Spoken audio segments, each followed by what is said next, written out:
محبي قناة أخبارك، نتمنى لكم فرجة ممتعة المرجو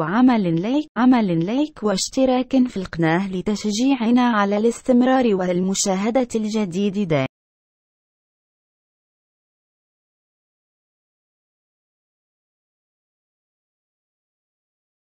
تستعد مفوضية الأمم المتحدة السامية لحقوق الإنسان لإيفاد مراقبين لتتبع محاكمة نشطاء حراكن الريف بالمغرب، وعلى رأسهم القائد الميداني ناصر الزفزافي القابع حاليا في سجن عكاشة بمدينة الدار البيضاء،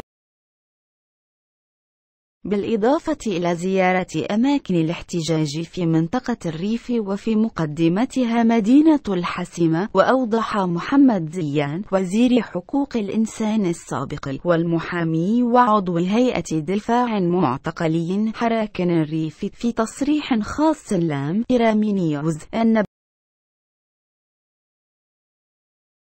مراقبين من طرف مفوضية الأمم المتحدة السامية لحقوق الإنسان لتتبع ما يجري بالريف المغربي هو بمثابة تنبيه إلى المملكة المغربية لأجل نهج سياسة الحوار مع نشطاء الحراك عوض بسط المقاربة الأمنية وشن حمل الاعتقالات في صفوفهم.